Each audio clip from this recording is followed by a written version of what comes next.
Much of our attention is placed only after the disasters happen. What we should do really is to take early action years before the hazard strikes. And we should put our attention and our resources into that type of planning. We need SMT-based transdisciplinary and inclusive approach to coping with possible hazards. The fragmentation of society needs to be resolved for resilience. Communication is very, very important.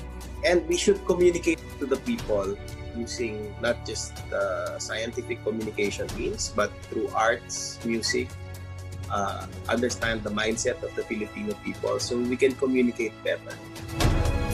Well, the way to move forward is interoperability. So we have to do a lot of work as a person, as a community, and as an institution to really have resilience as one of the values of the Filipinos. Yung tunay na resilience na towards improvement. Building resilience requires sustainability science inspired by transdisciplinary approach. To be sustainable, you have to be resilient. To be resilient, you have to be sustainable. Go natural. Go with nature's flow. Non-structural or natural interventions, as well as good planning, is the most sustainable. Finally, we need to harness and strengthen the Filipino spirit of bayanihan.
Isang magandang hapon po sa ating lahat at malugod na pagbati mula sa Future Earth Philippines.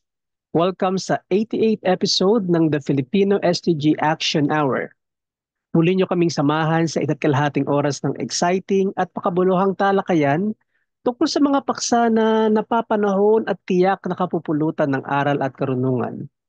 At sa hapon na ito, pag-uusapan natin ang topic na pinamagatang what are we to do with the SDGs? So ano ang dapat nating gawin sa Sustainable Development Goals? So para po sa kaalaman po ng nakararami ng mga panauhin sa hapon na ito, mga taong 2015 when the United Nations adopted the 17 Sustainable Goals or SDGs na may pangkalahatang layunin na magkaroon ng sustainable future sa taong 2030. So mahigit 9 na po ang nakakalipas at sa loob po ng 9 at what level na kaya ang na-achieve ng mga kalahok na bansa, particular ang Pilipinas sa pag-achieve po ng SDGs? So sa pag-aaral po na ginawa ng ating eksperto sa hapon na to, bibigyang linaw po natin ng mga aspeto kung saan nagkaroon ng struggles, challenges o pagsubok when it comes to the implementation, deciding on the priorities, at yung pong consistency po ng pag-achieve po ng goals and targets. Ang ating pong panauhin ay nagtapos ng kanyang Bachelor of Science in Applied Mathematics sa Universidad ng Pilipinas sa Los Baños, Master of Science po naman in Mathematics sa University of Illinois, at Doctor of Philosophy in Applied Mathematics sa Illinois Institute of Technology. Ang kanya po mga interest ay umiikot po sa modeling. Hindi po yung modeling na fashion model ha, modeling po ng mathematically. Submarine mass failures and tsunami genesis, cascade of disaster, SDG target interaction, and COVID-19 school reopening and vaccination scenarios. At sa hapon po ito upang sagutin ang katanungan na makakamit ba natin ang Sustainable Development Goals? Ayan po ang sagutin po ng ating panauhin sa araw na to. So let's all welcome Dr. Vena Pearl Bungolan. Dr. Bungolan, welcome po sa the Filipino SDG Action Hour. Thank you for inviting us.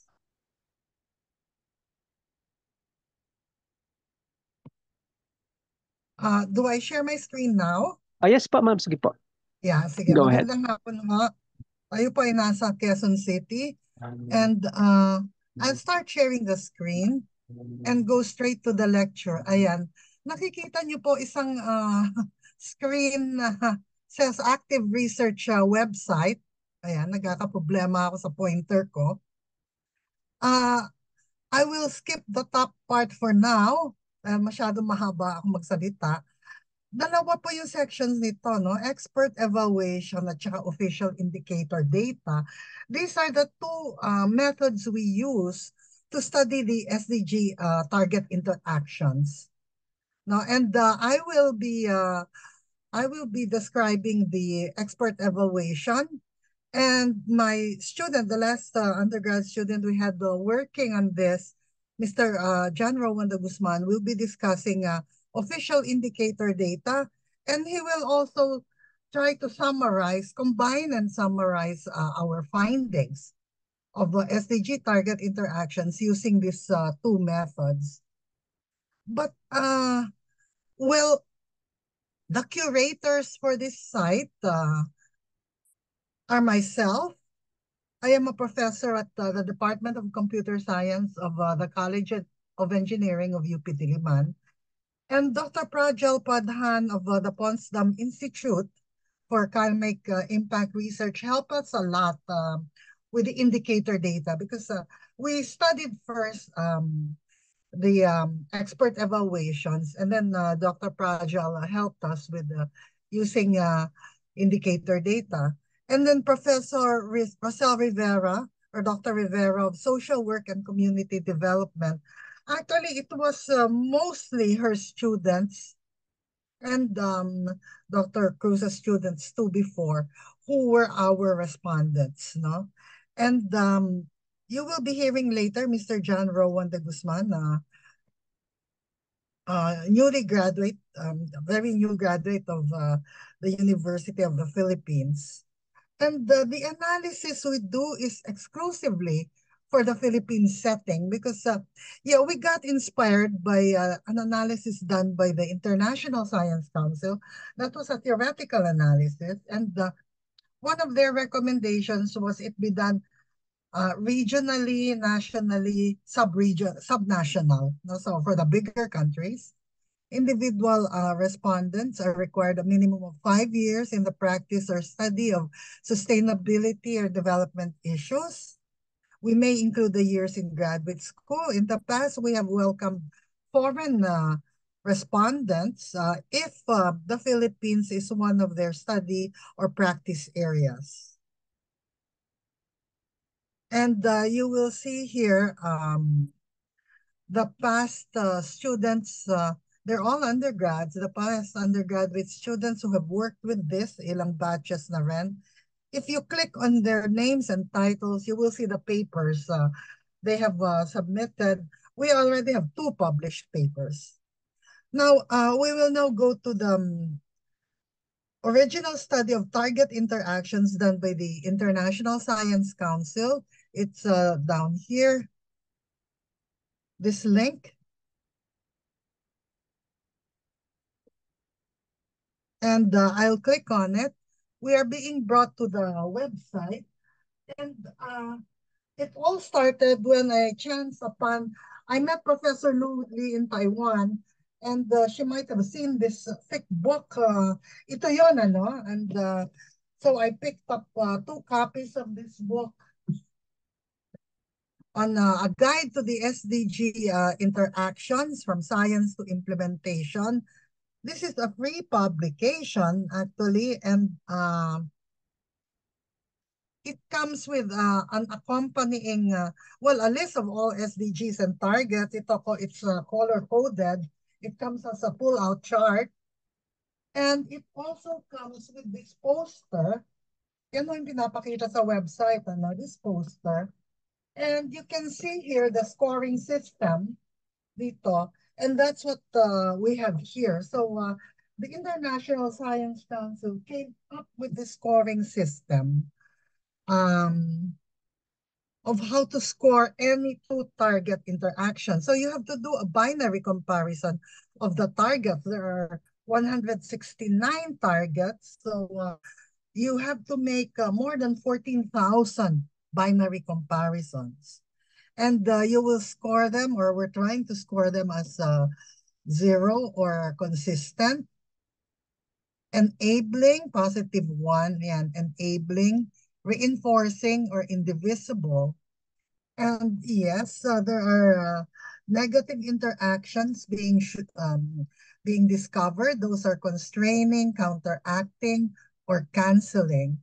And people have asked me, because all the SDG targets are stated positively, and you might think that there can be no negative interactions, but this is the sample given by the International Science Council, and they are saying negative interactions down below here. And yeah, people are surprised that negative interactions will be coming up, and that's precisely what we did. So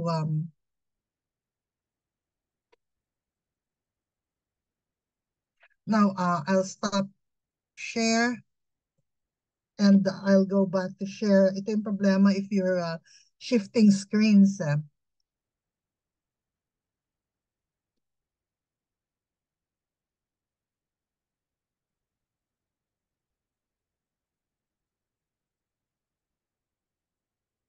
And so we have polled, we have quite a number of respondents now, but data collection has been slow. No, I mean, we mentioned that upfront in the abstract that of the 14,000 edges we want to color, we've colored only 1,400 over the years. No, so it's very slow, I guess, because we're aiming for an exhaustive comparison. But I will click this button now on the expert evaluation, query, and study goals. I will choose goal 8, decent work and economic growth, which has 12 targets. And I will choose goal 16, peace, justice, and strong institutions, which also has 12 targets. And we will now generate the graph. And I chose this because it has everything. The green and the blue lines are positive interactions. The gray lines are unevaluated. The red lines here, those are negative interactions. At meron pa ata mga yellow lines which are slightly negative interactions. Now, we may move, ayan, we may shift the dots. Let us look at this red line. If we click on this is 16 point B, promoted and enforce non-discriminatory laws and policies for sustainable development. It has a -3 or canceling with this. Click on that. 16A, strengthen relevant national institutions, including through international cooperation for building capacity at all levels, in particular in developing countries, to prevent violence and combat terrorism and crime. And one of our respondent, click on the line. No? You may click on the line there. This is the reason why he gave it a -3. He said cooperation within countries that have the same situation. So I guess what he is saying is we will have to seek cooperation among countries that find themselves in similar situations. And then there is another red target here. I'll move it out so that we can see it clearly. Ayan, 8.4, improve progressively through 2030 global resource efficiency in consumption and production. Endeavor to decouple economic growth from environmental degradation in accordance with the 10-year framework, with developed countries taking the lead. Negative daw yan with this 16.D, broaden and strengthen the participation of developing countries in the institutions of global governance. And this was marked as a red because I'm clicking on the line.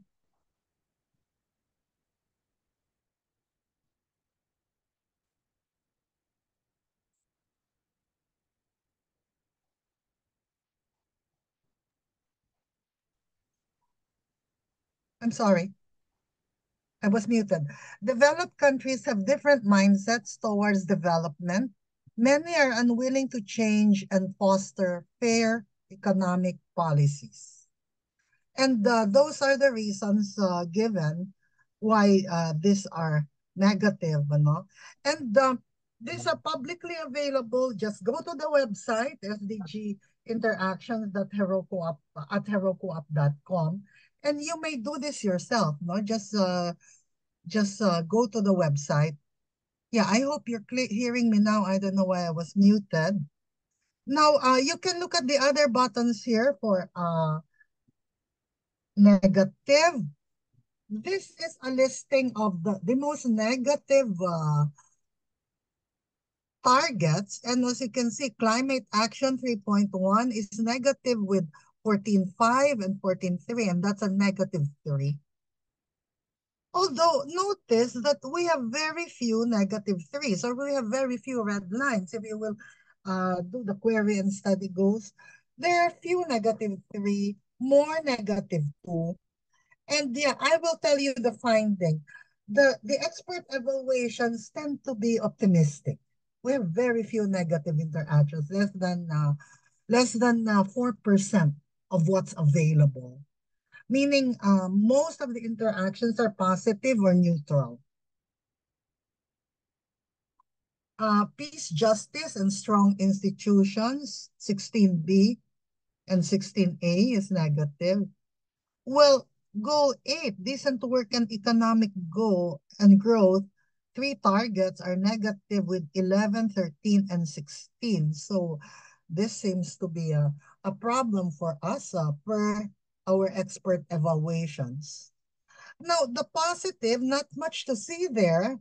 Most are positive, in fact, of the evaluation so far. So 96%, 97%, 96% are positive or neutral. Now, this button here, ugly and beautiful targets. Well, this is a listing by name of the targets, as you can see here.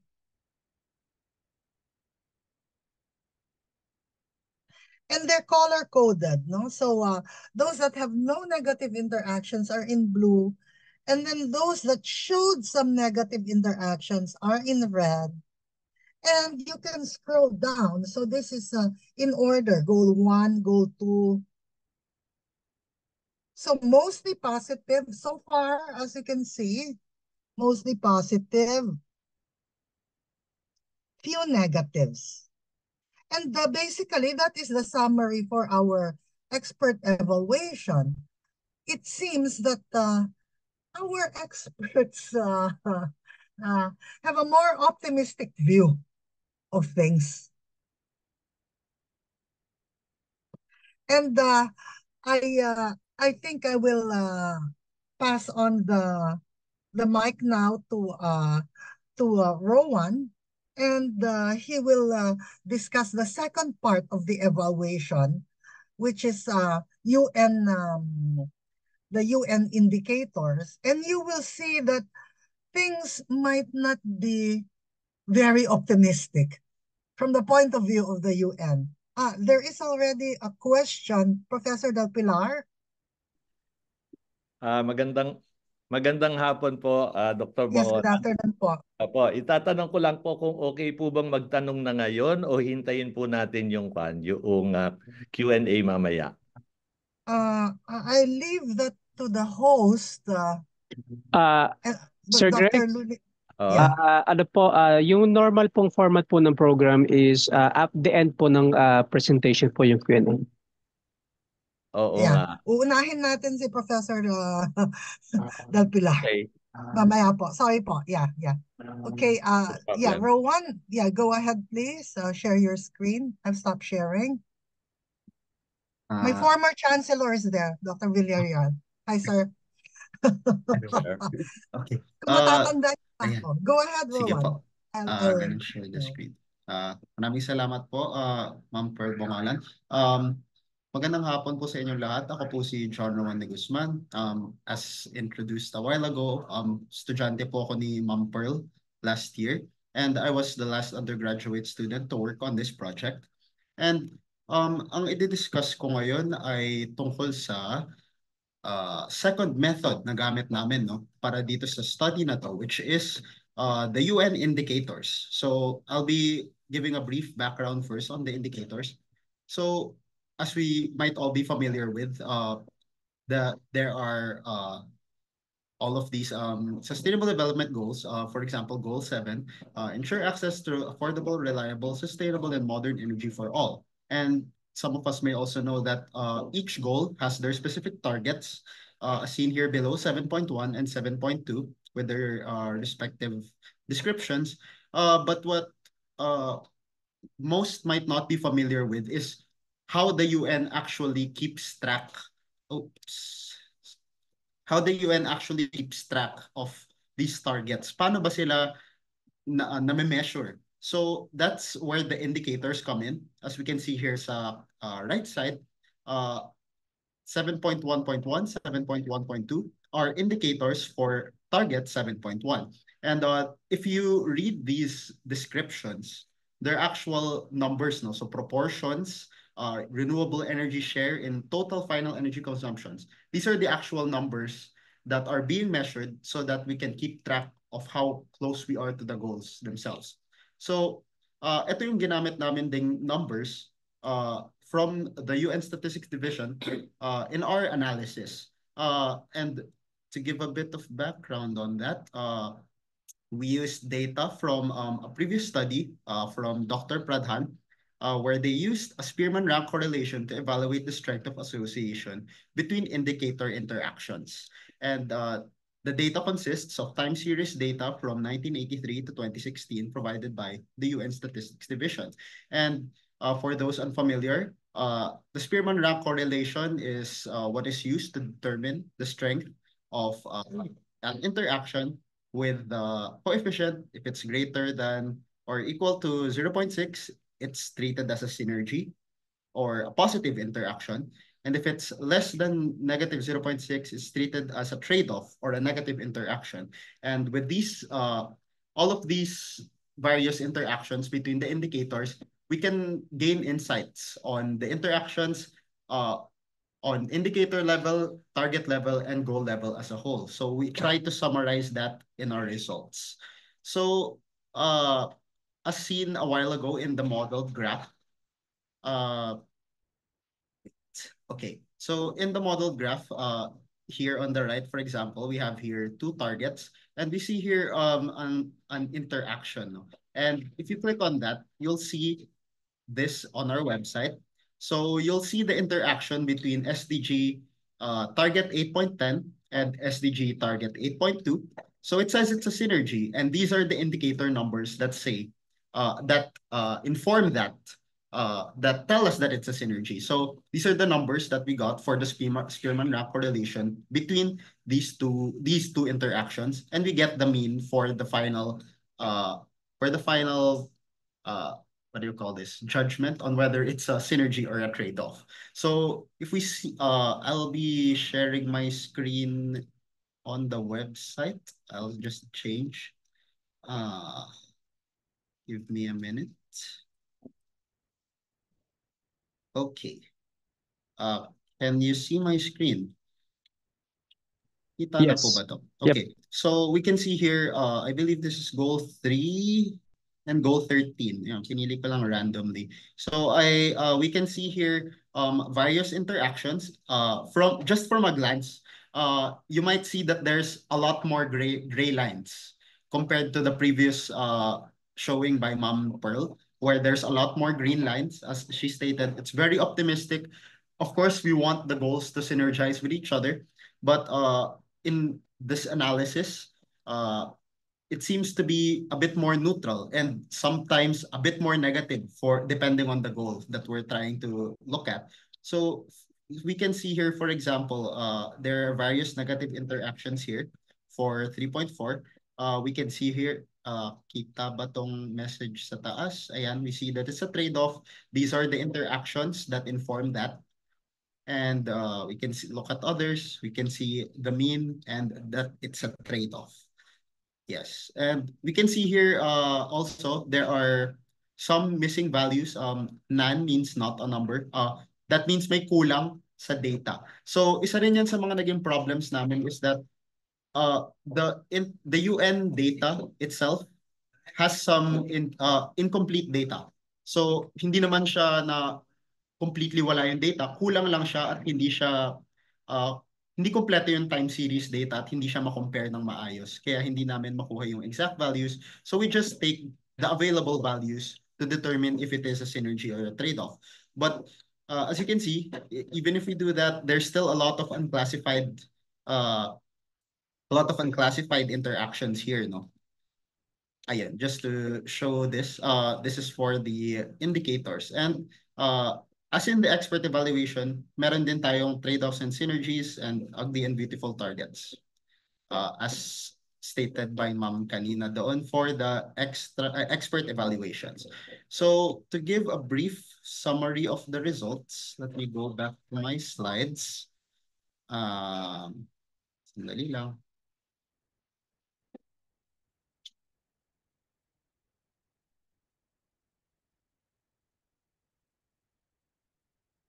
Okay. Okay, results. So what we did for the results is summarize now for the expert evaluations and the SDG indicators, our findings and what insights we might be able to gain from this. So first of all, for the expert evaluations, so far out of the 14,000 plus interactions, we currently only have filled up 1,412 survey answers. And of those available answers, we have here 54 trade-offs, 1,082 synergies, and the rest are unclassified. So as stated a while ago, 1,000, it's 76% of all the answers. It's a very positive view of the SDGs. And here's a few details on the data. So some synergies on the trade-offs. Certain SDGs have more intergoal. That means between two different SDGs, and intragoal meaning targets within the same SDG. So these are the goals with the most synergies that we observe. And on the right here, we have the goals with the most trade-offs. So of particular note here is that certain SDGs have intra-goal trade-offs, which is kind of weird because you would expect that specific targets of a certain goal, different targets of the same goal should be working together. But according to our experts, there are still some negative interactions between these goals. And ugly and beautiful targets, these are just some of the targets that have the most the most positive interactions here on the right, and the ugly targets have the we have here 16.1 has the most number of negative interactions. So we go over now to the official indicator data. As stated a while ago, this is from the UN Statistics Division, and from all of that data, we only have 198 trade-offs and 287 positive or synergies. So that's 1.39% and 2% respectively. So the rest are unclassified, either because there is one, missing data, or two, even with the available data, there's just not enough to make a proper conclusion on whether there's a synergy or a trade-off from there, based on the data that we have now. So we look at this now.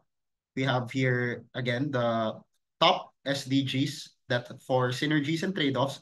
Again here, of particular notice, SDG 3 showing up again. Similar to the expert evaluation, SDG 3 again has a lot of trade-offs, both intergoal and intragoal, which is something that we also included in our final paper. So we have here again ugly and beautiful targets. These are the targets according to the indicator data with the most negatives and the most positive interventions. So I hope that has given you somewhat of an idea, no, of how we conducted our study and the kind of insights that we can gain from this kind of data. And if we just compare the numbers, no, just the percentage of the negative and positive interactions for the official data is all very close to each other compared to the expert evaluation data, where it's a very positive and very optimistic view of the SDGs. So again, one of the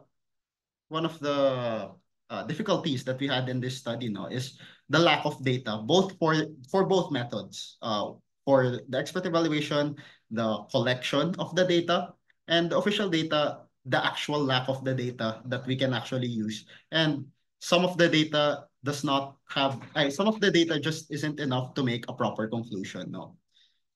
So yeah, yes. I hope that has given you a better insight on how we conducted our study. And I will give it back now to Ma'am Pearl. Thank you very much for having me. Thank you, Romuan. And Ma'am, yeah, Mr. Host, I guess we can now take questions. Sige po, salamat po sa insightful at napakadaming numbers and correlation na presentation. Medyo nabalik po yung aking dating stat. Nakatago na po sa napakalalim na baul. Yes. Okay. Anyways, we're going to open now the floor sa questions. Alam ko po medyo kailangan po natin balikan ng ating mga previous knowledge sa ganito, sa modeling. So now we are open po sa question. Let's proceed po kay Sir Greg. Yes, Sir Greg, meron po kayong question kanina. Oo. Well, actually, yung tanong ko kanina parang nasagot na, no? So, dun sa kwan. So, siguro importante na tandaan natin na yung present na data ay may kinalaman sa Pilipinas lamang, hindi ba? Yes, sir. Ito. Yes. Ang sigurong sasabihin ko yung mga nasa isip ko ngayon. Unang-una, gusto ko malaman ano nga ba yung SDG 3, no? Dahil dito nagkakaroon ng intra-goal sa parehong official data at saka sa expert evaluation. Merong intra-goal negative interactions, no? At pangalawa, palagay ko yung mapping o yung convergence noong official data at nung expert evaluation ay kasi ang hirap ipaghambing no na yung years tayo very close yung di ba? Very close yung official pero magkalayo yung sa yung expert evaluation pero hindi natin alam kung paano sila nagtutugma. So siguro that is right. That is exactly my problem. In fact, when I'm asked to give a summary, even internationally, I say it's a mess. I cannot. I mean, after two ways of trying and some time of trying, I cannot come up to a conclusion as to what we should prioritize. Well, what I do know, what I am certain of, is that we should look at the negatives because that might be those are stumbling blocks. No? Yung mga positive, okay lang eh. Kung positive, go. Go lang. Right. But the negatives are stumbling blocks. Now, goal 3, ito po, in green, ensure healthy lives, promote well-being for all at all ages. So health po ito? Ano ang SDG 3? Goal 3. Ensure healthy lives, promote well-being for all ages. By the way, we followed the color coding of this chart, no? People were asking us, what's the implication of the colors? We followed the colors of this chart. Hindi masyadong obvious, pero color-coded yung chart niya. Salamat po. Yes, I think Professor Villarreal, yes po. Yes, Academician Villarreal, you have a question? Yeah, okay. Thank you very much. Well, in the first place, I came late. So, ang nakita ko na lamang positive, negative, positive, at isang katut na negative, isang katut at positive. So, I didn't understand really what, kung ano ang pinag-uusapan. So, ano ba yung pinag-uusapan? Yung target interactions po, yeah. We were talking of target interactions. It's a binary comparison because the goals have targets nakalista, no? I mean, nakalista yung mga target. And we're making binary comparisons of any two targets. And yun, lumabas na madaming, depending on who is evaluating, the humans evaluate the targets interactions as positive. Yung mga tinanong nating Pilipino, positive karamihan ang evaluation nila. But when we went to the UN Statistics Office, parang almost equal positive and negative interactions, which is a pessimistic outlook. Yun lang ang... Alright, kaya nga, yun ang dating sa akin parang very pessimistic naman itong studying to. Yeah, pero, exactly. Ano yung subject matter? Yeah, yung interactions po, the target interactions of the SDG goals. No, so 17 SDG goals, iba-iba yung number of targets nila. Okay. Yung iba 12, yung iba madami, yung iba konti ang targets. And now we are making a binary comparison, no? 2 at a time. We compare a target from goal 1 with a target from goal 3. 2 at a time lang. No? Parang, yeah, just a binary comparison. So we need a lot po, sir. We need around 14,000 binary comparisons. And we are slow in the data collection. Only 1,400 have been compared. So we need more respondents. And I don't know. I think what most researchers do is they concentrate on certain goals. So goal 3 lang. Goal 3 is health. Yeah. Goal 1 lang. Baka mas okay. Yeah, goal 1 is poverty. Goal 2 is hunger. Goal 3 is healthy lives, health. Mhm. And somehow in the Philippines, napansin na nga natin, so that's one observation, ano, na we have problems with the working on our health. It seems to conflict with the other goals. And you can go to the website po and inspect the reasons why there are conflicts, no? The expert gave reasons. I mean, the expert, the Filipino humans we pulled gave their reasons. And well, yeah, that's all we can say for now. Okay. Well, thank you very much. On a lighter side, Yes, sir. Pearl, Yes, sir. in 1966, Yes, sir. nag-aral ako sa Rutgers and I met a lady by the name of Dolores Bungolan. Yeah, my aunt. Aunt mo ba yun? Wow, because second cousin ng daddy, si Auntie Lola. because dumating ako sa Rutgers, uhuging ako eh.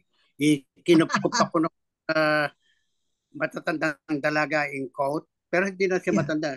Naging asawa niya, yung roommate ko eh. Well, at any rate, I'm very happy to see another Bugolan after so many years. Yes, sir. Yes, sir. Let us interact more. Let us communicate. And I would like to know if is she still alive? Si Auntie Lola po, wala na si Auntie Lola. Well, if this is the one, married to the engineer, si Uncle Ronnie. Married to my roommate, an American, Michael. Iba to.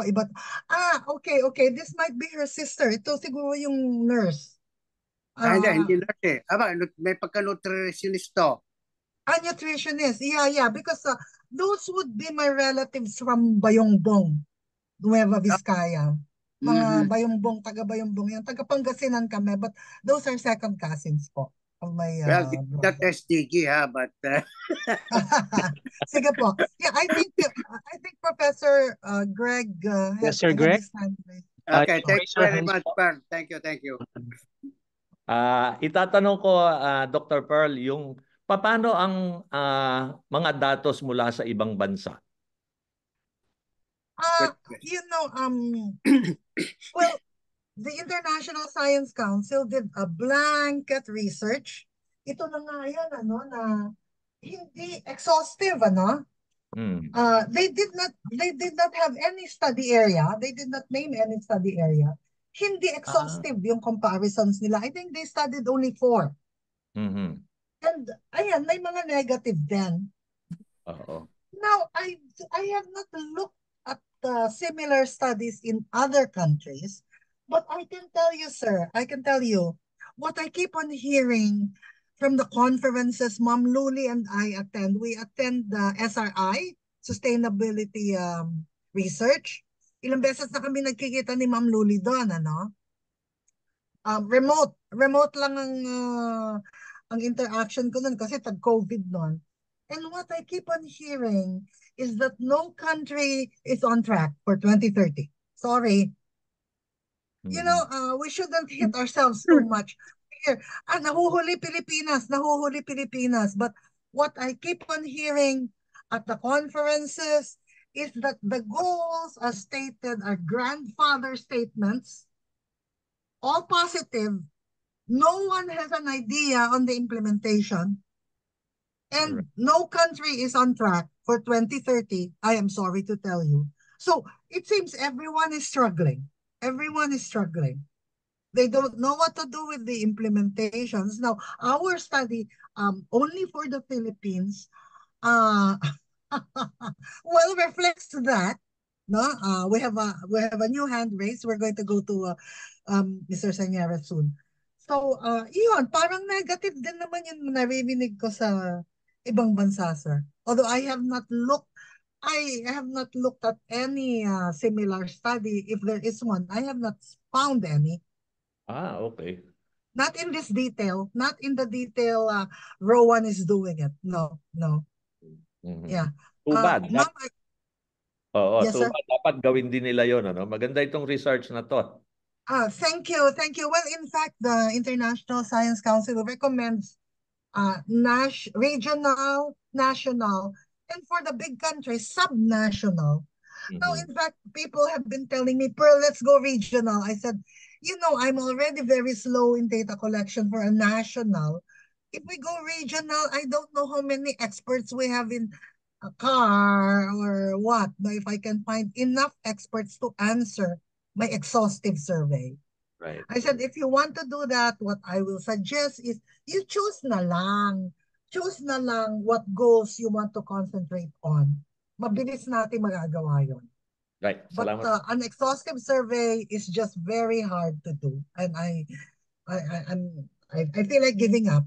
And it seems that anything I do will not give me any definite conclusion. Hindi ko pa rin alam kung positive or negative. So, Ako I'm ma'am, sorry tama about po that. yan. Alam niyo po, kahit po sa barangay level na survey lang, napakahirap na po kumuha ng data. Ano pa kaya yung... Anyways, encourage ko lang po ang ating mga listeners, ang ating po mga estudyante na kasama ngayon. Be inquisitive. Raise questions. Gusto naming marinig kung ano po yung mga opinion niyo po. So after po ni Sir Ike, pwede po kayong mag-raise ng questions and inquiries. Yes, Sir Ike. Yeah, Dr. Pearl. Yes, sir. I think ang problem or challenge, yung Sustainable Development Goals. Qualitative. Okay? Yes. Qualitative. Ngayon, what I see here now is you're trying to have quantitative measures. Yes, sir. Parang may disconnect somewhere, no? At then, napansin ko din, nag-overlap na yung mga quantitative measures ng UN to the point na halos nagko-conflict na sila. Halimbawa, I do not see the connection between HDI and the multidimensional poverty index. Okay. Wala akong makitang clear correlation, no? When in fact, number one goal ang poverty. Yes, sir. Diba? Dapat yung data from HDI at saka MPI, dapat nagagamit yun para i-measure yung success or failure sa SDG goal number 1. Okay? Now, additionally, wala akong nakikitang concrete manner or method na ina-adapt ito ng gobyerno ng Pilipinas. Katulad ng, halimbawa, kung nasa agenda ito ng mga regional development councils, sana mayroon data na umaakyat galing sa baba. Yes. Kasi yung mga local development councils, nagsisimula ngayon sa barangay. Mayroong barangay development council supposed to be. At supposed to be, mayroong municipal development council, provincial development council. Parang, kumbaga, paakyat yung ladder, madaling mag-gather from below, no? Now, I don't know how you're doing it, pero libre naman at madali na ngayon yung Google Forms, no? At I think it's fair to say na yung mga gumagamit ng internet at saka Google Forms, hindi naman lahat mayayaman eh. Yeah. Mayroong middle income na rin na gumagamit, no? Now, if the class category is a problem, meron akong ginagamit na SMS, syntax lang. Syntax survey, ilan ba yun? 168 characters. At yung cellphone na gagamitin, hindi naman kailangan smartphone. Talagang SMS lang, no? So, pag sinasabing SMS kasi, abot na yan sa CDE. I think the data would already be acceptable, no? Kasi lahat ngayon, sorry to say, no, lahat ngayon nakaka-afford naman bumili ng load eh. Yung iba nga dyan, hindi na kumakain, makabili lang ng load. No? Yeah. So, reliable na rin yung data somehow. No? But the problem is, parang walang recognition or appreciation in government natin. No? As a matter of fact, again, sorry to say, bagsak tayo sa MDG, Millennium Development Goals, and then nung nangyari yun, wala namang blame. Wala namang admission kung sino may kasalanan.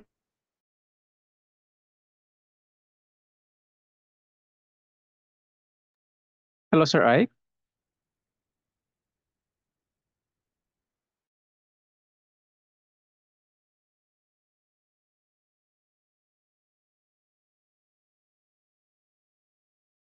Lang ba? 6 years to go. Dapat mayroon ng percentage of accomplishment man lang ng quantitative measure, hindi qualitative. Kaya malaki ang potential nitong ginagawa nyo. If only malimanize ito. Kasi sa totoong buhay, kung lumabas talaga ang sinong mataas ng performance ng mga mayor at governor, yun dapat ang binoboto natin. Yeah, I don't know how to connect that because when I reached out to LGUs, some of them felt that the SDGs are a national concern. And they were not really looking at it then. No? Although in Japan, yung development, yung UN University, they have efforts. They're calling mayors from all over the world and getting them into the discussion of sustainable development goals. And I was told by the professor there that, yeah, that is a common thing you hear, that they feel that at their level, they're looking at the SDG goals, which are national targets, that, they cannot really influence it or what, no? And I really don't know what to say about that. And in this country in particular, I do not know the penetration of the SDG dialogue, how far it has gone into our LGUs, no? Or if they will take responsibility for it. Mahirap din kasi, and I think the reason why it's a mess is the UN collects its own data, measures itself things the way they do, which might be different from our own measures of poverty and all that, no? So yun pa lang, nakikita ko na iba din mag-collect at mag-measure ang UN kasi. Ma'am, I think the problem is, yung mga LGU, it's not clear to them na trabaho nila ito. Halimbawa, how can they deny na trabaho nila ang anti-poverty? Hindi po ba? I guess they feel that madaming issues na pumapasok, including policies from the national government. And that's a guess. No, I have not really interviewed mayors yet. I've not gone to that level and ask them, things myself. I've been trying to invite them. I've been trying to invite mayors to answer my survey. I want them to chime in. But so far, no luck. And that's it. Dr. Pearl, no? I think the mayors can be required to monitor and report poverty data. I think they can. No? But the problem is, parang walang uniform measure. Ano ba? Kahit yung imaginary basket of goods, binabasa ko yung statement ng mga bureaucrats natin, conflicting sila . Oo, yung isa, dinidefine niya yung imaginary basket, pagkain lang. Which is not true. As I mentioned earlier, a lot of people are foregoing food para lang bumili ng load, no? So dapat yung load nandun na sa imaginary basket of goods, di ba? Now, pasay na yung poverty line approach eh. Gusto ko talaga yung multidimensional poverty index, no? Kasi mas reflective siya. But dapat pagtiyagaan niya ng mga LGU, no? Dapat talaga ipilit ito, ipasok sa agenda ng Regional Development Council. Yeah, yeah. Yeah. Otherwise, aabot na tayo ng 2030, hindi pa natin, wala pa tayong kasunduan kung paano sukatin yung kahirapan. Kahit yung hunger yung popular measure natin, perceived hunger lang eh. Di ba? Hindi yung empirical data, dapat empirical yung data. Yeah. Thank you, Well, ma'am. you know, when I show the UN data to most Filipinos, they use, ang una, saan galing yan? Sa UN. Sino nag-analyze niyan? UN. Yung mapping, sino gumawa? Di sa UN. Ayoko na nga pakinggan. UN na naman. No? So, what the usual reaction I get is that they tend to believe the human, the expert evaluations more than the UN. The UN seems to have a bad rep among some people, no, that they mistrust it. So I don't know. I don't know what to say about that. Now, sa chat, Chancellor Villarreal suggests that we limit the goals we study. You know, that has been my feeling. That has been my feeling, sir, also, that we might proceed in a more satisfactory way if, say, I go around the classes in the graduate schools around this country and ask them, can you just look at a few goals? And kaya lang, sir, kasi I cannot restrict din yung sasagutan nila because iba-iba din ang expertise, no? Like in Professor Rivera's class, Social Work and Community Development, madami sila doon gender experts. So they choose gender equality. And now sa NCPAG, kasi na-poll ko na rin yung mga estudyante ni Dr. Cruz noon, Rizalino Cruz, no? Yun,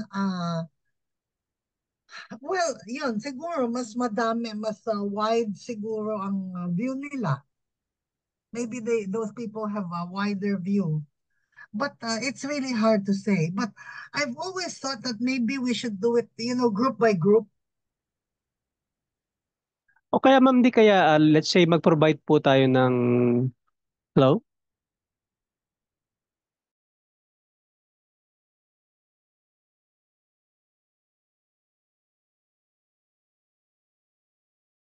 Questions po. So,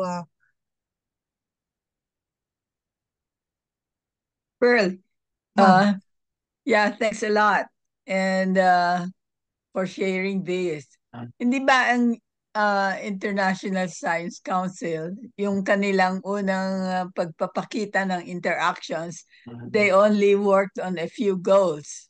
Yes, ma'am. 4 lang ata. 4 lang. Oo. And even the ranking of universities ngayon, the universities get to choose only 4 goals at a time. Na Yeah, mahirap talaga yung 17. Yes, yeah. Mahirap nga ang exhaustive comparison. I don't think this can be done in a practical I don't think it can be done in a practical length of time, no? Yeah. Yeah, maybe tama yung suggestion nyo that Ako nga 3 eh. 3 lang. Yeah. Siguro mas mabilis na natin makikita yon, and we will compare, you know, just those 3 goals with the expert and ano. Yeah. Yung sa universities, parang partnership for the goals is a common thing for all. That you need to collaborate with other people, kaya partnerships for the goals. And then the school chooses the other goals. and they rated for the goals that they choose. Yeah. Di kaya ma'am, pwede din tayo mag-set for example ng kung ano po yung top 5 na impactful dun sa buhay ng community para po manaraw daw lang natin yung 17 down to just let's say 5. Kung ano po yung pinaka mas may impact sa kanila sa buhay nila. Yeah. Actually, we can do that. Naiisip ko nga that because what I do now is I go to the professors and survey their students. Yun ang mahirap kasi yung isa-isa kang maghahanap ng tao. I send out invitations to government offices. Some cooperate, but I think if we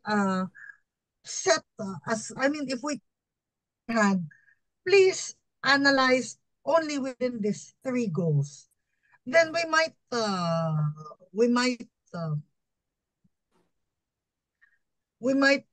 fill up, have a complete analysis of fewer goals and proceed from there, no?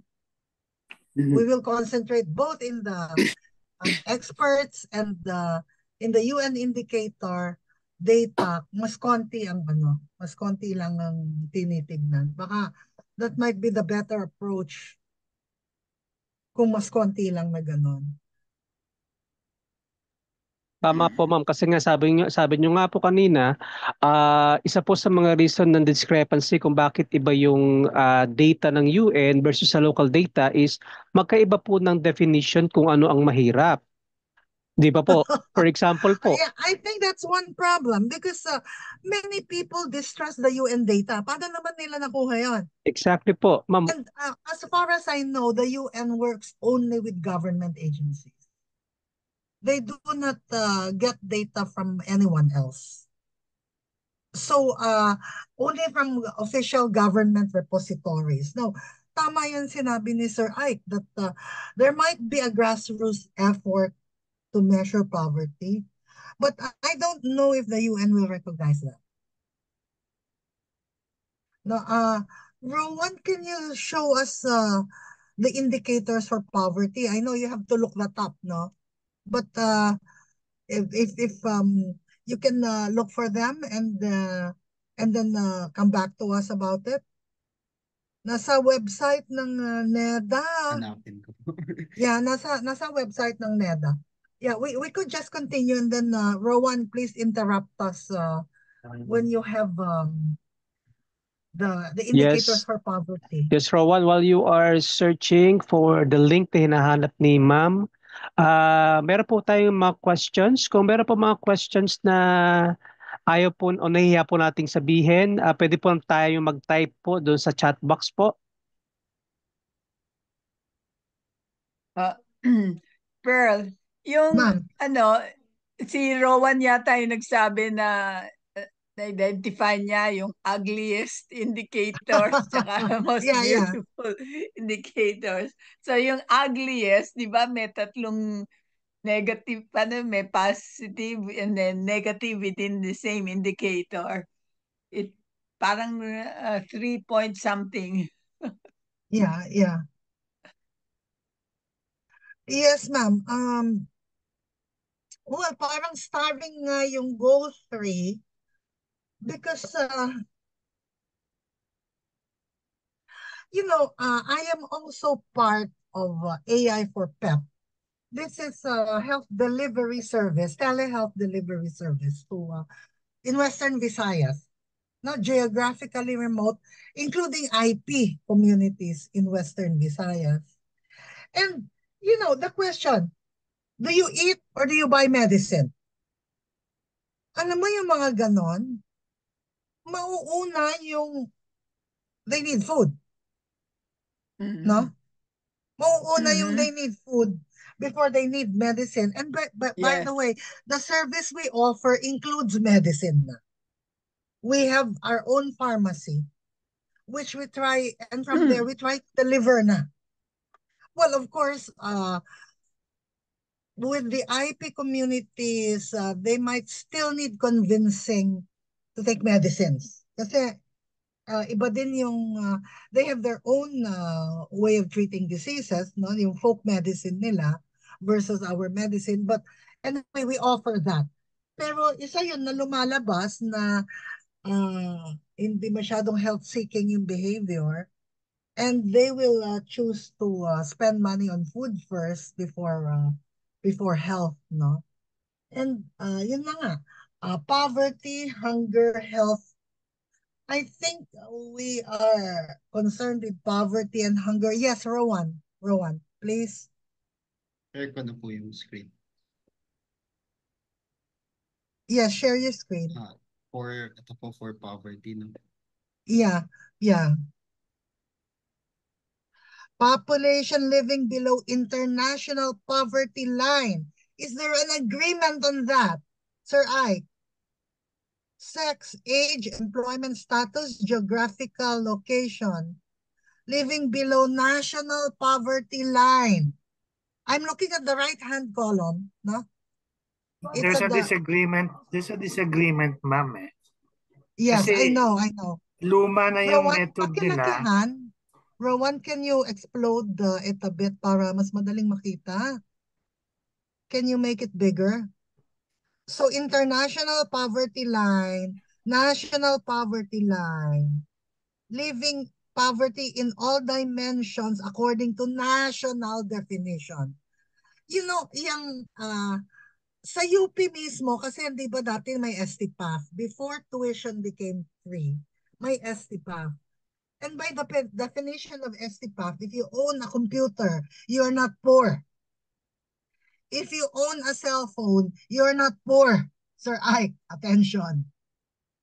Kaya sabi nila noon, before tuition became free, mahirap pala maging poor. Because by the definition used by UP, if you own a computer, you're not poor. If you own a cell phone, you're not poor. Ganun yan, no? Household access to basic services, yes.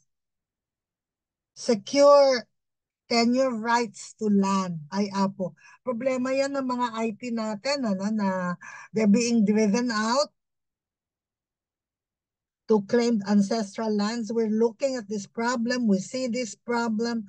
Number of deaths, missing, directly affected person when there is a disaster. Yeah, that is part of the poverty measure. Maybe we don't think about it. Because disasters visit us so often na we say, lahat naman nababagyo, lahat nababaha, rich or poor, but it is part of the UN's measures. Economic loss due to disaster, countries that adopt national disaster risk reduction, and this all form under the poverty heading. No? So we can see that the UN has its own way of measuring things. At dito, siguro dito tayo nagkukulang or dito tayo binumabagsak. No? Kasi hindi ko pa ini-interview yung mga statisticians nila. And so it seems to me they're looking at things indirectly. You know, they're looking at not directly the basket of goods, not directly the facilities they have, but things that would suggest poverty are in the right-hand side of this list. No? Now, the mapping, lagi din akong tinatanong yan, sino daw yung gumawa ng mapping? Sabi ko, well, this was done by the people doing the study, Anderson, Rajal. And there has been a ground swell for me to localize this mapping. Sabi ko, that's going to be too hard to do. Too hard for me to localize. My students and I in computer science are not equipped to look at this data and try to guess the mapping. How to map it with the goals. No, I mean, yeah. So ma'am, meron po akong question. So Yes, with the current rate po ng processes po natin and then yung nangyayari po sa bansa natin, so most definitely po malamang hindi po natin ma-achieve to sustainable by 2030. So with the current rate po saka sa bilis po ng ating pag-usad, ano po sa study niyo po ang possibility o probability na ma-reach po to by what year?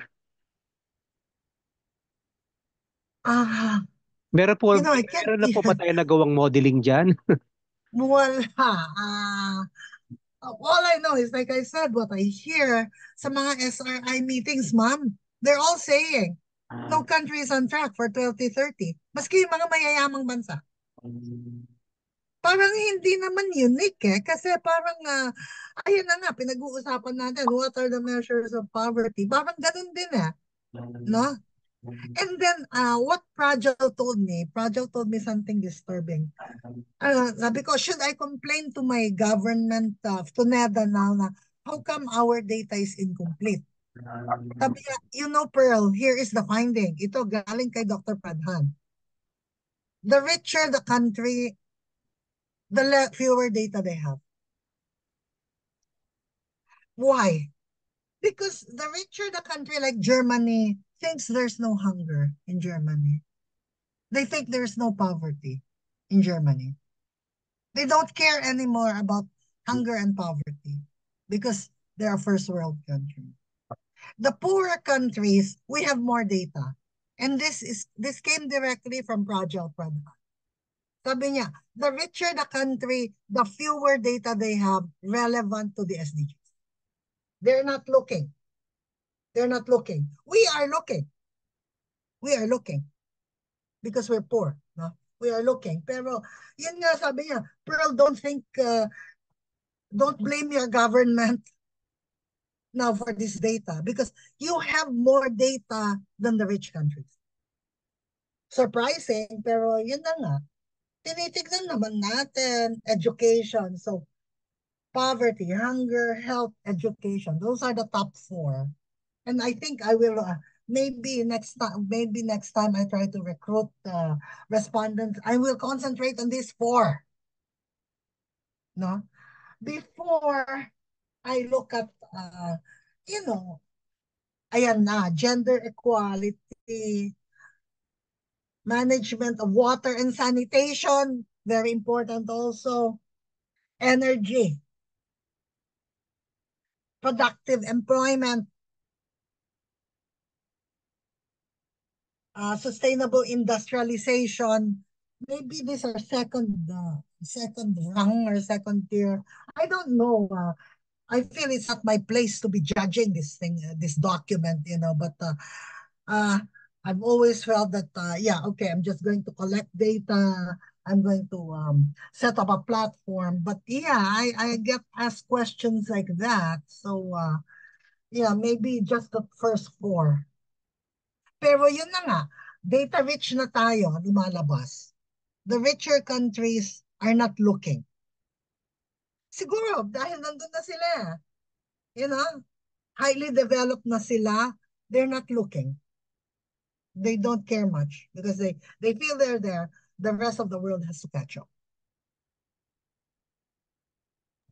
Ayan po, isa pong sad reality na dahil po doon is bungi-bungi ang data po natin at hindi po talaga maging kumbaga homogeneous ang approach natin sa SDG goals. So, meron pa po ba mga questions po sa atin? Gusto ko po sana marinig itong mga young minds po natin For sure, meron itong mga tanong Kaya nahihiya lang po silang magtanong. They can type things out. Opo nga. I wish they will type things out. Dalawa naman kaming sasagot, Hindi lang ako kung natatakot kayo sa akin. May taga UPLV. Professor Cuevas. Opo, si Academician Cuevas po yan. Yeah. Well, bahala sila. I'm sorry, I cannot be more optimistic. It seems our countrymen are optimistic.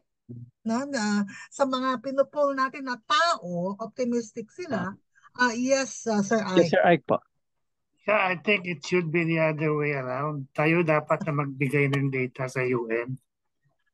Yun nga, sir. Kasi baka hindi din nila tanggapin yung data natin. Because they rely, parang SOP ba, na they deal only with governments. Yung kasing, yung universal principle ng database management, the data should come from below. If it does not come from below, it's nothing. It's useless. It's fake. Yeah, No? I'm tending to agree with you, sir. Kasi that is also the feeling I get, no? When they look at the very positive respondents from humans and the rather negative results of the indicators, they say, sa magaling yung data? How did they calculate? Dinidistress nila. So I think this will need high-level talks with the UN statistician na, to of how they view and measure poverty and who they are listening to. Kasi nga, the SOP right now of the UN is to deal only with government. Only with government. They do not depend on independent efforts like that. May I ask you to comment on something else? No? Yes, sir. Very recently kasi, mayroong mga na-report sa media. Sinusukat ng NEDA yung tinatawag nilang food poverty or food poor. No? Ako naman, nalito ako doon kasi ang alam ko poverty data. Alam ko mayroong data on perceived hunger. Pero parang iba yung pinalabas ng NEDA or NSO, PSA pala. I think confusing yung category na yun To me, it's either poverty or hunger data. No? What do you think of that, ma'am? Well, looks like the UN also separates those. Goal 1 is poverty, goal 2 is hunger. Yes. No? So, parang agree sa inyo ang UN. Hiniwalay. So, yes. I guess poverty kasi can be impacted by things like politics, the social structure, financial structures. Those can impact poverty. Now, hunger can be impacted even by natural calamities. Baka ganon. That's why pinaghiwalay. At siguro nga, dapat hiwalay. Kasi parang one can be, parang iba yung nakaka-impact sa kanila. I'm guessing that's the reason why you're thinking of them as separate and the UN thinks of them as separate. Which seems reasonable, no? Kung iba yung nag-i-impact sa'yo, hiwalay mo yung analysis. I think that's reasonable. Sa atin kasi, talamak ang poverty, talamak ang hunger. So isa lang yan. Right? I mean, we tend to block them together. Talamak din ang poor health. We have a poor delivery in the remote areas. And by the way, that's not just in the Philippines. I also attend international meetings on health delivery. Other countries in the global south say the same thing. Hindi na-reach yung populations nila in the rural, hard-to-reach areas. Sabi ko, ganyan din naman kami. We have very good doctors. We know how to diagnose TB. But it's very rampant in the areas not reached by services. We're dealing with that now. And syempre, we provide the medicine free, but some people might distrust it. There is some distrust for, whatever reason. So we have to gain their trust, no? Somehow. Yung iba, maski naman hindi IP, yung iba, they don't want to go to the government hospitals. The IP tend to avoid government hospitals. Kaya nga, hit na hit yung telemedicine, telehealth consultations. Hit sa kanila. Kasi hindi na nila kailangan maglakad ng 4 na oras for someone to attend to them. Our doctors are readily available, very compassionate people, maski inaabot ng gabi. And you can see the generosity even of the ati peoples. They call their neighbors kung may sakit. Ay, alika. Kausapin mo, doktor ko. They volunteered. They share the telehealth service with the rural poor. Kaya nga sabi nila, ay problema to. Naghalo-halo na pasyente ko. Sabi ko, oh, okay lang yan, okay lang yan. We can easily sort them out for data analysis. No, if you want to analyze only the IP, fine. If you want to analyze the rural pool, fine. We can do that, but they don't turn away anybody. Ma'am, sino yung mga doktor? Mga volunteer ba yun? Actually, some are paid. No, it's a paid Who pays position. them? Kung saan-saan, because yan ang original project paid by ADB and Korea, the telehealth service. Yun ang una. Hindi pa ako kasali doon. Hindi ako kasali doon. Can we talk offline? I'm doing that now eh. Meron akong telemedicine. Yeah. And then when I was called, when I was called in, ang isang source namin ngayon is Canada, IDRC Canada. Tapos, naghahanap din sila. I mean, I don't know, sabi pang sponsors. But as far as I know, the doctors are paid. Some might be volunteers, but it's a paid position. We hire doctors. Yes, sir. We can talk offline. I will. Yes, Ma'am Ben, add ko lang din po ha. Isa po sa mga reasons kung bakit ayaw pong pumunta po sa mga public hospitals, based from observation po namin, mga kapitbahay namin, ang susungit po ng staff ng public hospital. Kung maalo po yan, ang susungit po nila. Actually, na-mention na rin yan. And some feel discriminated against. Na-mention na rin yan. Tama po yan, ma'am. I am familiar with that problem. Na they feel discriminated against. So perfect nga itong telehealth, na nandun sila. They don't have to leave their communities, but they have someone listening to them.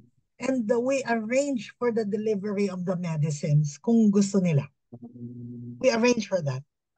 Kasi lalo na yung geographically remote areas, they're in the forest, no? We use satellite phone. Nabanggit din nila na walang cellphone sa amin. We have satellite link. We spend for Starlink. Pero medyo mahina din but it's available, satellite. In the forest, we have Starlink. Sir Ike, I placed my email there, no? bongolan@up.edu.ph. Okay, ma'am. Yeah, thank you po. Yes. Dr. Villarreal, are you raising? Sir, yeah. Sir. Itong nakalagay, end poverty in all its forms everywhere by 2030. Ano ang basis ng 2030? Ano sir, evolution to, no? Millennial goals, ewan ko kung kailan.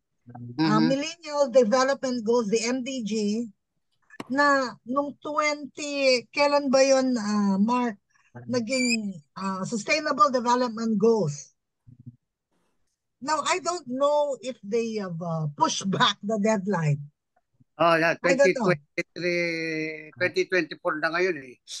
Yes, sir. 2024, we are aware. And yun na nga, Ma'am Loli, hindi ako nakapunta sa SRI itong year na to, no? But I don't know if the mood has improved. Are they more optimistic now? Hindi rin ako nakapunta, but they really believe, parang the UN believes that no country will attain the Sustainable Development Goals by 2030 at the rate things are going. And parang kaya nga namimili na lang tayo kung anong gusto i-report natin. Namimili na rin din lang ng indicators. There are indicators na hindi naman relevant sa atin, maybe more relevant to other countries. Hindi lahat ng indicators are relevant to us. That has been commented, ma'am, no? That has been commented na paano ba mag-measure ang UN? Ganyan. Na-critic na rin yan Pero yun nga, parang I feel we should look at some objective view, no? Kasi kumbaga, perhaps the UN indicators, the expert evaluation is the subjective view. And that has been mentioned, subjective yung humans. Well, I was hoping that, the UN will be more objective, but yeah, their relevance has been questioned. Hindi lang kayo nagsabi niyan, ma'am, na ba't ganyan ang mga indicators nila? Bagay ba sa atin? Ganon, ano? No. So, and I wish some other people will take up that part of the issue, no? Because my students and I have been busy lang naman maintaining the platform that I showed you, the data collection platform. It is up and running still. It will accept new respondents. Just tell me if anybody wants to answer, no? Pero yeah, siguro nga, now I will limit the goals. Can we limit ourselves to just the first 4 goals, which seem to impact this country a lot? Ganun na lang. Tama po, Ganun na ma'am. lang. Way easier po. Easier.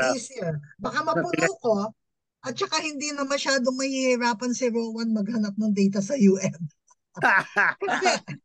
kasi problema din yan yung paghahanap ng data sa UN. No? I mean, we have to go to Dr. Pradhan din. At saka yung mapping and dependencies, hindi namin control yun, ma'am eh. But those came out of a sensitivity analysis. But you're right. Sinong gumawa nun? Well, hindi tayo, unfortunately. Hindi tayo. So people have been telling me, why don't you localize the analysis?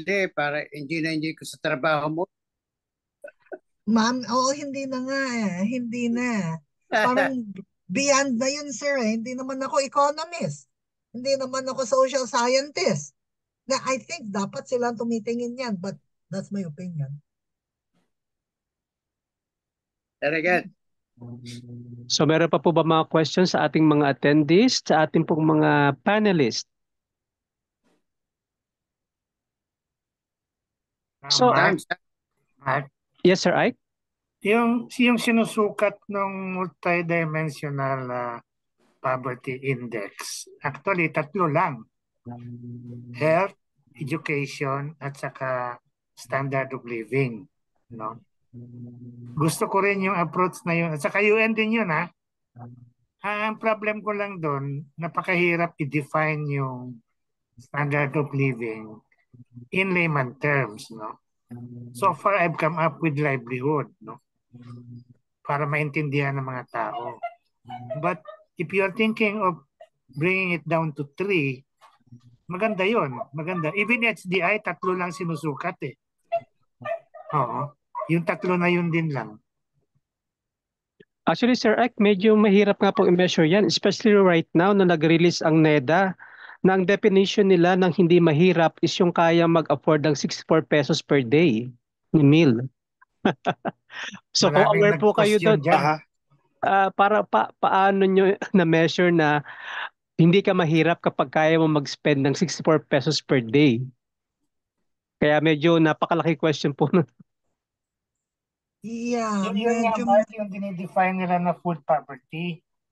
Diyan nga ako na dito eh. Why separate it?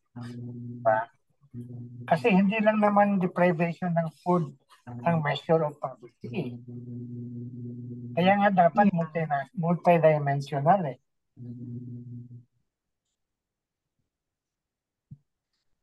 Tama po yun, Sir Ike. So right now po, Ma'am Vena, lang po, pang-close po natin. Saan niyo po nakikita ang direksyon nito tong study pong to? And saan po naman din tatawid pagdating ng panahon ang mga tulad po ni Rowan na posible magpatuloy ng inyong pananaliksik? Alam mo, ang direction sana nito was to inform policymakers, no? Warn them of negatives. yun, I mean, when I started this, I said, alam mo kung positive, walang problema yun eh. Go lang nga, go ka lang. But the negatives might be stumbling blocks. And, and especially in a not so rich country, parang sayang lang yung effort. If you push this way, and it's pushing something down. Parang ganon, no? So this is practical. I intended this to have a practical use to inform, yun na nga kasi to my mind din kasi national issue to, hindi naman LGU issue. Pero maybe I should widen my view also. No? Na to get the LGUs involved. So it's a warning for the implementors to sort of resolve the conflicts. And mabuti naman na at least from the human perspective, the live humans that we polled, that we interviewed basically, positive naman ang tingin nila. Konti lang yung kailangan na attention na negative. Lalo na konti lang yung negative 3, mas madami negative 2, pero well, bahala na sila doon, how they plan to deal with it. And it's really for the policy makers. That was the objective. And well, I do not know if any student of mine has thought of pursuing this, no? Kasi yun na nga, sinabi sa akin, do a sub-national analysis. Sabi ko, I don't think we have the number of experts. Maybe if we cut it down to 4 and ask the 17 regions, can you analyze the first 4 and only the first 4? That might work. No? And we will have to replicate the website kasi yun ang medyo mahirap eh. Medyo iba yung sistema ng Heroku. We might have to pay money to copy, to replicate to 17 regions. We might have to pay. Oh, by the way, ngayon, nagbabayad na kami ni Dr. Rivera. We're paying for some functions. And pero that's a personal expense. I do not have any funding here. Which Professor Rivera and I agreed upon dahil ayaw namin mapakailaman. So personal namin expense yun. At walang nangingialam na. Well, of course, here we're discussing it. Hindi naman pangingialam tawag. Ayun po. Salamat po, ma'am, sa answer po. So, Rowan, narinig mo si ma'am. Wala pa raw siya nakikitang estudyante yan, nagpapatuloy. So, nagpaparinig sa'yo, ha? Noted po. So, ano na yun? Cue na sa'yo yun. But anyways, ma'am, it's holiday. At maraming salamat po, ma'am, sa pagpaulag po sa amin kahit po holiday. Ang ganda po nitong inyong presentation na to. Natuwa ako dun sa mga graph na gumagalaw-galaw na gano'n. Kasi ma'am, sinubukan kong gawin yon pero hindi ko po nagawa. Gano'n. Mahirap. Gawa ng mga bata yan. No? Gawa Opo, ng ma'am. mga bata. And that impresses a lot of people. Kita ni Dr. Prajal, sabi niya, I need a computer scientist to do the display. He analyzes the worksheets. No? I mean, yun ang ginagawa nila sa Germany. Wala silang ganyan. Yes, ma'am. They will need our students to come up with a display. Wala silang ganyan. Yes, ma'am, kasi napaka-informative. At tulad nga po sabi niyo, ma'am, thank you po sa inyong advocacy na gawin itong platform na to para gawin siyang information at sana magkaroon po ng policy implementation eventually. Yeah, thank you. And then, kahit po hindi po natin ma-achieve ang 2030 po natin na sustainable goals, we are still hoping and clinging doon sa pag-asa na eventually, probably not during my lifetime, pero lifetime po ng mga pamangking ko at mga kaapo-apuhan, ma-achieve po natin tong SDG na po na ating pinapangarap. And with that note, I would like to thank everyone for joining us. So see you again next week. Same place, same channel. And you all have a very great weekend. Maraming salamat po sa pagsama po sa amin ngayong hapon. Thank you. Thank you. Thank you po. Good to see you again, Chancellor.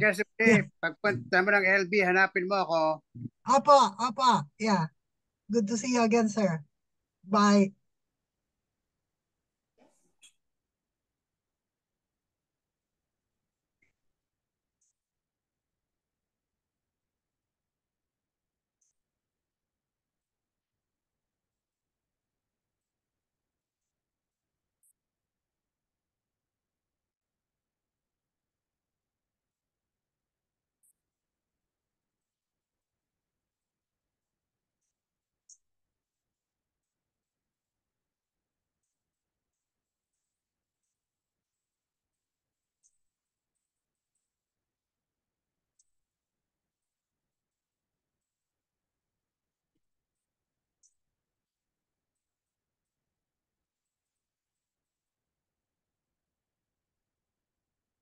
Hello po, ma'am.